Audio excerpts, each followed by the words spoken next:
A good old-fashioned game of chicken can actually be a planned transfer strategy by football clubs when it comes to the transfer window. And it can sometimes yield results. Now, obviously, it comes with its risks, and I think two of those are, first of all, the selling club don't drop their demands and you waste a lot of time. And the second one is the alternatives to that player in that position go elsewhere while you are remaining somewhat patient. But I would argue it has worked for West Ham in the last 12 months. If we go back to last summer with James Ward-Prowse, it saved the club 10 million. Originally, Southampton wanted 40 million for their captain. We were only prepared to go up to 30 million after a few £20 million bids. We met in the middle at 30 million. We got our man. We saved 10 million. Yes, it meant that we kicked off the season without James Ward-Prowse. We signed him later in the window than ideally we would have liked. However, at a saving of 10 million, I think the club would be warranted by saying it was worth it. If we go back to the January transfer window with Calvin Phillips, now I'm not away to say that this was a good deal or anything like that. Let's just look at the game of chicken itself. Man City originally wanted a £5 million loan fee plus West Ham to buy him in the summer for 40 million or 35 million. They were kindly giving us the 5 million off, but they were wanting us to buy him in the summer. We didn't want to do that. We didn't want to commit to buying Calvin Phillips. We waited. We ended up getting a couple of £1 million off the loan fee. Plus, we didn't have to buy him in the summer. Turns out that game of chicken was worthwhile for West Ham. But being patient can sometimes yield success in the transfer window. And while the club consider it to be a calm and a transfer strategy, for the fan it can be completely different. It can be frustrating. And I think the fan base can be all sorts of different here, and I've seen it in the comments. There's some people on one end who are very frustrated, very worried, concerned about the lack of progress in the transfer window. Then you've got those on the complete opposite end who are very calm and laid back. They're very confident things will happen, and everybody in between. Now I'm over at this side, I'm pretty chilled out. However, I have to confess, the last week was the first time I started to get a little bit jittery. I was hoping for progress. I was hoping for one more signing before the first team went off to America yesterday, but nevertheless it didn't happen.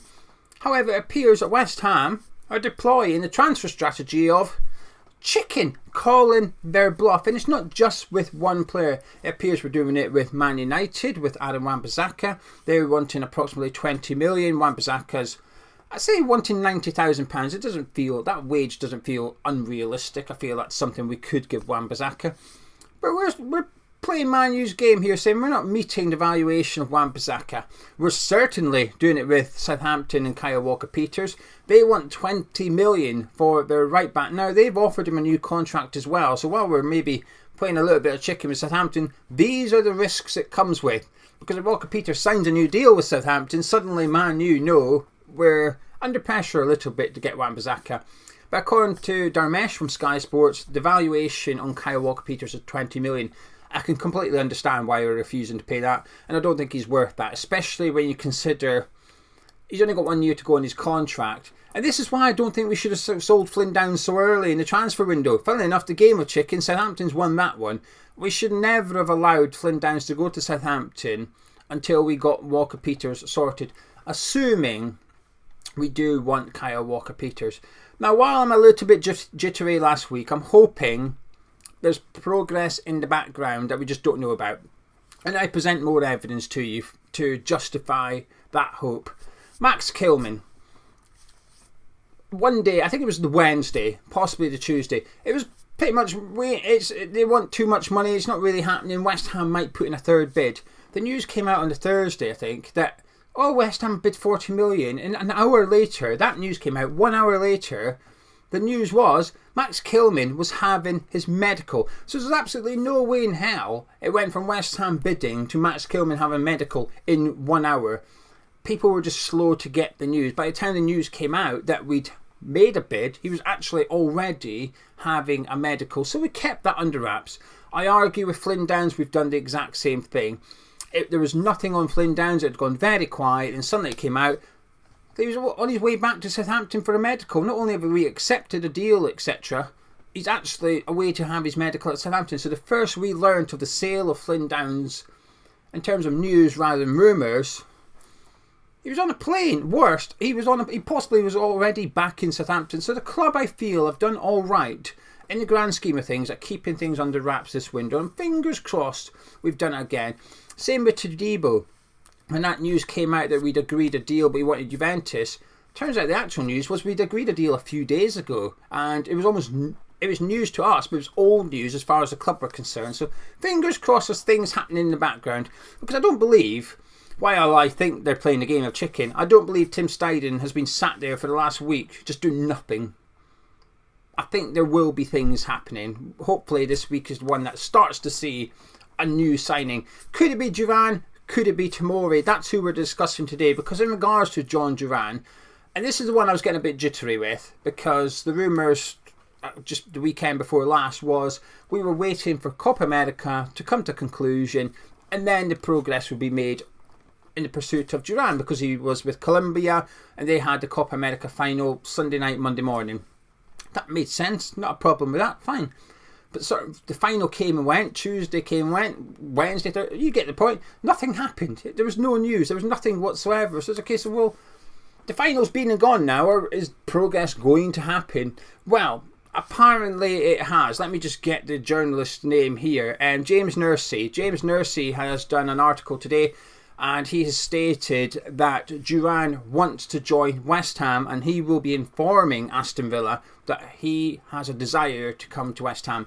Now, if that's true, I think it's a fair assumption that West Ham know.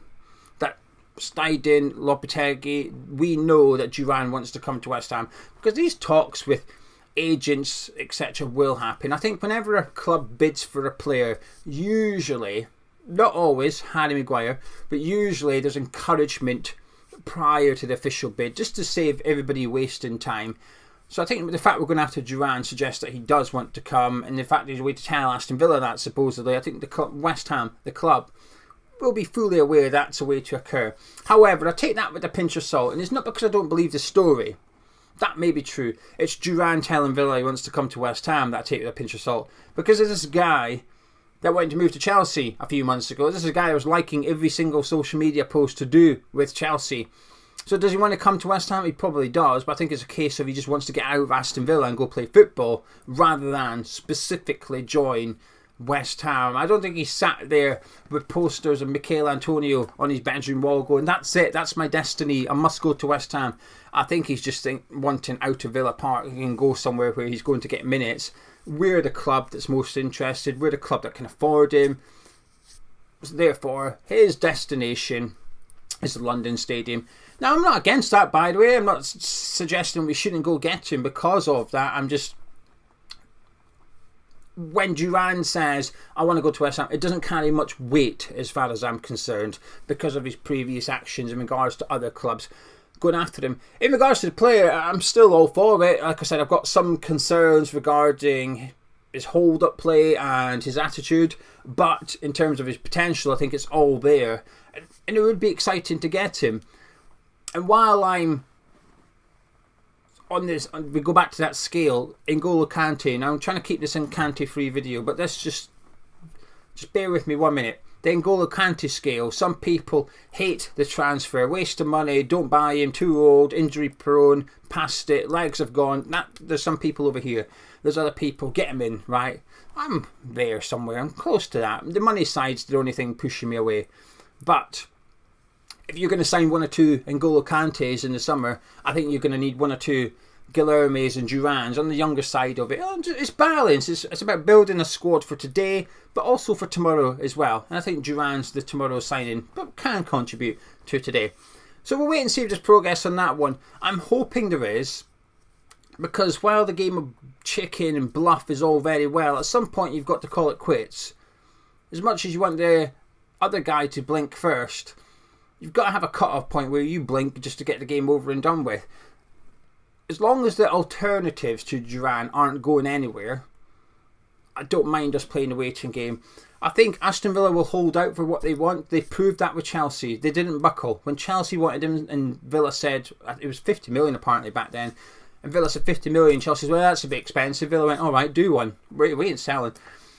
Lots of business being done at Aston Villa. Quite a few players going in. Diaby looks like he's off to Al Ittihad of all places. 60 million. So they're going to have a large wedge of cash to go and sign somebody to replace Diaby. Somerville, maybe? I don't know. I'm just guessing. I don't even know if they've been linked to Somerville. I'm speculating now. But Villa, there's a lot of business happening at Aston Villa, but they could sell Duran for the 40 million they want. 100 million going into the club. I mean, they got some money to spend, haven't they? Stay away from Jarrod Bowen and Mohamed Kudus. Thank you very much. But I still think I can see the Duran one happening. I do sort of believe what James is saying there, because I think it just makes sense, and I think it might be a case of not necessarily what the transfer is worth, 40 million. I think it may remain 40 million. It might just be the structure of it, the clauses, how much are Aston Villa guaranteed out of that, while West Ham might prefer to guarantee him 30 million with 10 million of potential add-ons. Villa might want to get closer to 40 million of guaranteed cash. I think that would be the dispute rather than the potential overall sum. Anyway, that is Duran. Time to talk about Tomori. Before we do, I just want to quickly point in direction of Patreon. It will be very quick. It's patreon.com/hamschat. Links in the description below. If you wish to support the channel, you can pay it. It costs money. It's a subscription service, but it's from £3.60 per month. So less than a pint, you can help support Hammers Chat. You get more video contents over there. But also, if you join up in July, so you've got a week to do it, you get entered into the draw to win this shirt, which has been worn by Jarrod Bowen at the London Stadium against Liverpool in a match in which he scored in. So somebody potentially for £3.60 will win this shirt. Links in the description below. I'll tell you a bit more about Patreon at the end, so those that don't want to listen to a bigger plug can disappear. Right, in regards to Tomori, this one's from ExWHUEemployee. Obviously the Todibo transfer fizzled out pretty quickly. He's agreed personal terms with Juventus now. It's just a case of Juventus and Nice agreeing something. So as a result, expectedly, we're looking at alternatives to Todibo, and Tomori appears to be one of those.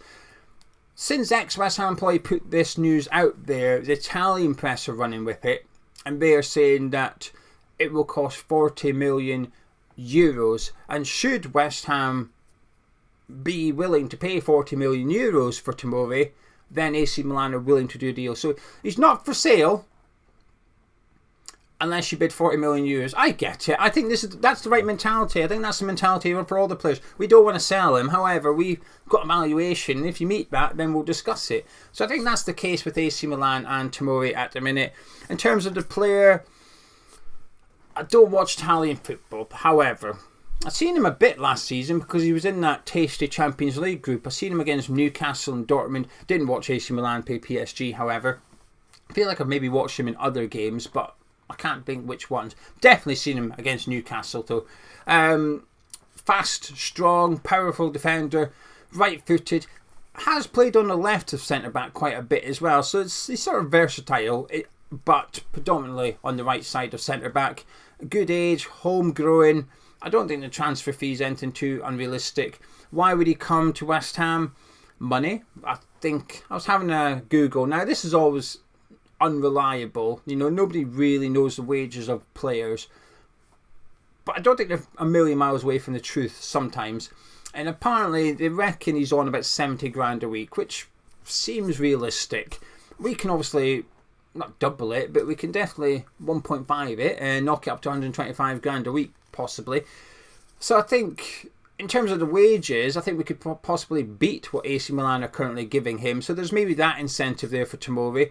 He has spoken about being happy over in Italy, and he found the move easy enough and he settled in pretty quickly. And we famously nearly signed him back in, 4 years ago now. 4 years ago. So it was after the COVID tournament where Mikel Antonio scored 4 goals against Norwich. That tournament that we stayed up, we went after Tomori on deadline day, which was in October, and 10 minutes before the deadline closed, Tomori rejected West Ham, and the reasons given was that Moyes wouldn't give him promises over first team minutes. Now, this isn't me, I'm not a way to beat Moyes up here. Like I said, I'm just applying context. We tried to get Tomori before and he nearly joined. He just wasn't given assurances, or should I say promises, over first team minutes. Didn't come, went to AC Milan eventually, stayed there, we're being linked to him again. I'd be all for this one. I do think we might need to move on.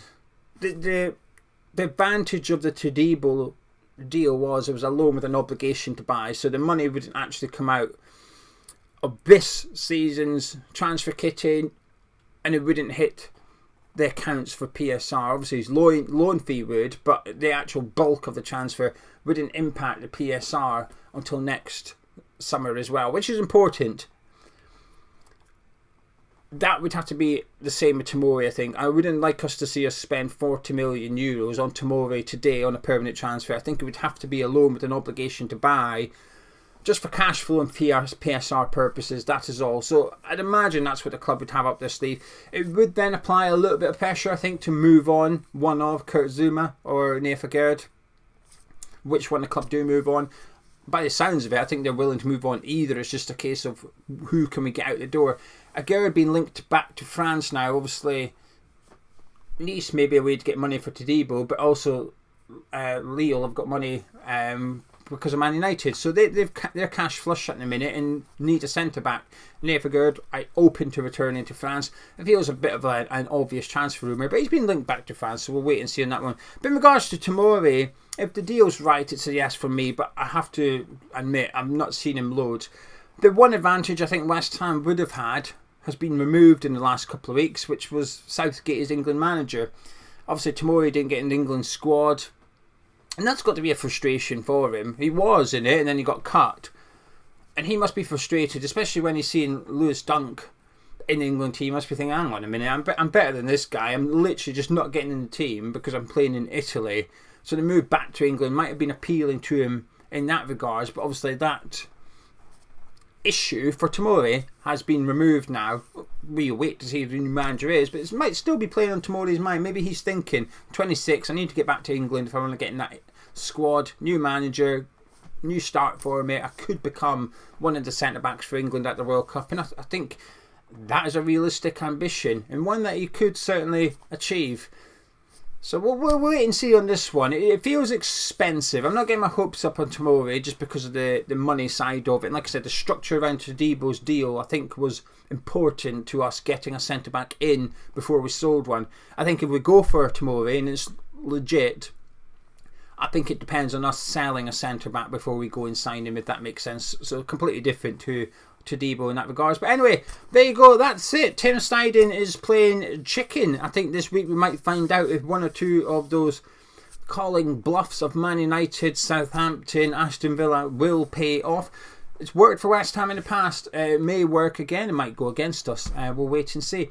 But if you've enjoyed this video, please drop a like, comment, subscribe if you're new. And if you don't want to know about Patreon, this is where you depart. But if you're still watching, you do want to know about Patreon, or you're just a little bit nosy, over there we've got video content, and quite a lot of video content at the minute actually. We do sort of a player ratings video for every West Ham game. For friendlies it's a bit more laid back, but when competitive fixtures return, it's a bit more serious and meaty. We've got a podcast over there with myself and Gonzo where it's not about West Ham, it's not even about football. The patrons requested it. We've been doing it every week since last summer, and people seem to enjoy it, so that's over there if you fancy it. We've just signed up Babbling Irons. They're a fantastic West Ham fan YouTube channel. You've seen Steve on the channel a few times before, hopefully. I was over on Babbling Irons not too long ago with Frankie. They're now producing a weekly podcast over on Patreon. We've got a new podcast launching on Tuesday over on Patreon. We've also got our breakfast show. You get discount at our online store, entry into the giveaways. As I said, that Match Worn Jai-Bowen shirt is a top prize for July, but in August there's another draw with another top prize. It's always a signed shirt. The Match Worn one's just a bit of a special one because, being honest, we bought them, paid a lot of money for three Match Worn shirts in order to try and get people to join up for Patreon. Would you spend £3.60 on a raffle ticket with the possibility of winning a Match Worn Jai-Bowen shirt? The answer is yes.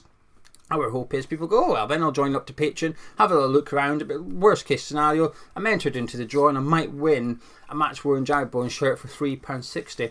Anyway, anybody's support is much appreciated. Thank you to all the existing patrons. Hopefully you're enjoying the content. The link is in the description below in the pinned comments of the video, or go to patreon.com/ facebook.com/Hammers Chat, and you can always have a trial. There's a 7-day free trial as a mild addict, which accesses majority of stuff over there. There's a difference between the supporters and the mild addicts, but less of a difference between mild addicts and addicts. But the mild addicts one is the most popular one, so you can go have a look at that one if you want a 7-day free trial, but you must cancel it yourself. Just for transparency, when you sign up, you've got 7 days, and if you don't cancel it, they'll automatically charge you. So please, after 5-6 days, you don't like it, make sure you cancel it so you don't get charged. Anyway, that's my plug. I'll catch up with you tomorrow.